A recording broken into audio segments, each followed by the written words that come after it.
जल जीवन मिशन जो परियोजना है, केंद्र सरकार की परियोजना है, उसमें ये घोटाला हुआ और जिस विसल ब्लोअर ने इस घोटाले का पर्दाफाश किया उसको सजा दी जा रही है, उसको बार बार उसका स्थानांतरण किया जा रहा है और जिसको उसने नामजद किया, जिन अधिकारियों को, उनको प्रोटेक्शन दिया जा रहा है, उनको पूरा बचाया जा रहा है।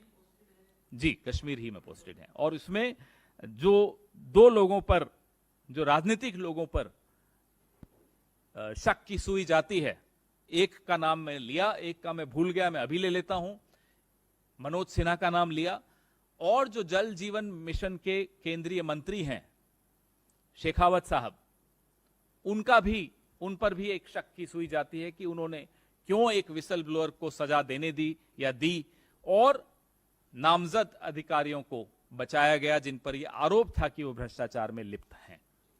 जल जीवन मिशन जो परियोजना है, केंद्र सरकार की परियोजना है, उसमें यह घोटाला हुआ और जिस विसल ब्लोअर ने इस घोटाले का पर्दाफाश किया उसको सजा दी जा रही है, उसको बार बार उसका स्थानांतरण किया जा रहा है और जिसको उसने नामजद किया, जिन अधिकारियों को, उनको प्रोटेक्शन दिया जा रहा है, उनको पूरा बचाया जा रहा है। जी, कश्मीर ही में पोस्टेड है और इसमें जो दो लोगों पर, जो राजनीतिक लोगों पर शक की सुई जाती है, एक का नाम मैं लिया, एक का मैं भूल गया, मैं अभी ले लेता हूं, मनोज सिन्हा का नाम लिया, और जो जल जीवन मिशन के केंद्रीय मंत्री हैं शेखावत साहब, हमारे कुछ सवाल हैं। हम बार बार आरोप लगाते हैं कि ये बाबा साहब अंबेडकर के संविधान के खिलाफ ये सरकार काम करती है। अब उसका एक प्रत्यक्ष आपको प्रमाण भी दे रहे हैं कि एक आईएएस अधिकारी को मोदी सरकार 13,000 करोड़ रुपए के बड़े घोटाले का पर्दाफाश करने का एक तरह से सजा दे रही है। तो क्या ये जवाब देंगे कि इसका किंग पिन कौन है, बड़ी मछली कौन है? ये तो हो नहीं सकता कि साहब कोई एक आईएएस अधिकारी किसी को प्रताड़ित कर रहा है, अपने जूनियर को। ये भी हम नहीं मान सकते कि सिर्फ एलजी अकेला इतनी हिम्मत दिखा सकता है। एलजी के ऊपर कौन है, किसको छिपाया जा रहा है, किसको बचाया जा रहा है, ये 13,000 करोड़ जा कहां रहा है? ये हमारा पहला सवाल है। गृह मंत्रालय में शिकायतों के बावजूद, सीबीआई जांच की मांग के बावजूद, जम्मू कश्मीर प्रशासन या मोदी सरकार या गृह मंत्री, जिनके सीधे नीचे ये एलजी आते हैं, उन्हीं को रिपोर्ट करते हैं, ने जल जीवन मिशन के क्रियान्वयन में जो घोर अनियमितताएं हुई है उसका जांच का आदेश क्यों नहीं दिया? फिर से वही पहला सवाल आ जाता है, किसको बचा रहे हो, किसको छिपा रहे हो, क्यों नहीं जांच की मांग को स्वीकार कर रहे हो?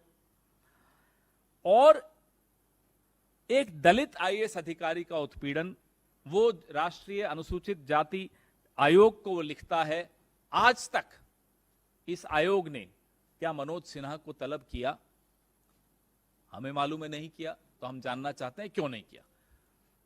यह आयोग भी क्या राजनीतिक है? सिर्फ अपने राजनीतिक प्रतिद्वंदियों के लिए बनाया है? आपके अपने एलजी के खिलाफ इतनी गंभीर शिकायत आपके मातहत एक दलित अधिकारी करता है और आप उस पर चुप बैठे रहते हो, यह क्या दिखाता है?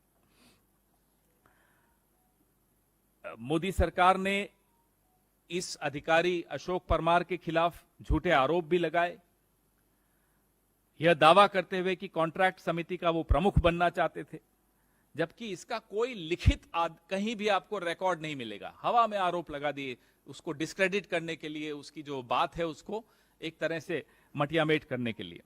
तो ये उल्टा चोर कोतवाल को डांटे का सिंड्रोम क्यों है?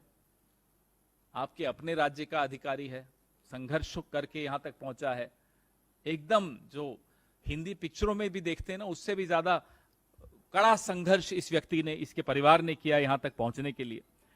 तो हमारे ये 3 सवाल हैं, इसका जवाब पूरी उम्मीद है हमें कि नहीं मिलेगा, लेकिन पर्दाफाश मोदी सरकार की असलियत से हो जाता है जब इस तरह के आरोप लगते हैं और जब चुप्पी होती है, वहां से कोई जवाब नहीं आता। सब आयोग चुप, एलजी चुप, सरकार चुप, गृह मंत्री चुप, अब बोलने का वक्त जो है अब जनता का आ रहा है। घोटाले की एक क्रोनोलॉजी है जो मेरे सहयोगी संजीव थोड़े देर बाद आपको सर्कुलेट करेंगे। बहुत सारे एनेक्शर्स हैं उसमें, फाइल नोटिंग्स हैं, सब कुछ है इसमें। तकनीकी मंजूरी और प्रशासनिक अनुमोदन के बगैर कैसे निविदा टेंडर निकाला जाता है, ये सारे मिनट्स हैं, सब कुछ इसमें है।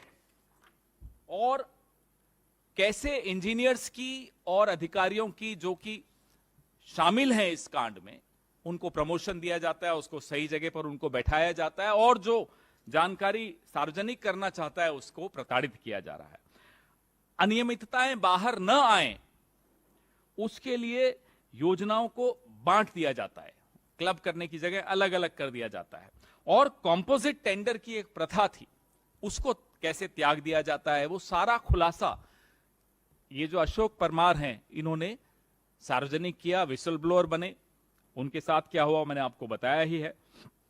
एक बहुत व्यापक सी एक शिकायत उन्होंने 17 अगस्त को अभी इसी महीने, पिछले महीने की थी, जिसमें उन्होंने ये बताया, और मैं उससे कोट करता हूं, कि एलजी मनोज सिन्हा ने 6 जून 2022 को उन्हें बिना किसी गलती के परेशान करने और अपमानित करने के उद्देश्य से बैठक कक्ष से बाहर निकाल दिया। एक आईएएस ऑफिसर हैं, एक विसल ब्लोअर हैं, एक दलित परिवार के हैं, और संघर्षों की एक लंबी चौड़ी दास्तान है इनके आईएएस तक पहुंचने के लिए।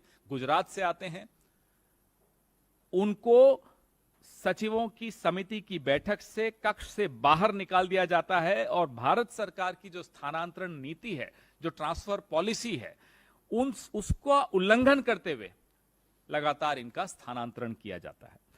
जब अशोक परमार ने इन भ्रष्ट आचरणों को उजागर किया तो उनके साथ ये सब हुआ। इन्होंने राष्ट्रीय अनुसूचित जाति जनजाति आयोग को भी पत्र लिखा और उत्पीड़न की, धमकी की, बदतमीजी की, ये सारे शब्द उन्होंने इस्तेमाल किए उस पत्र में।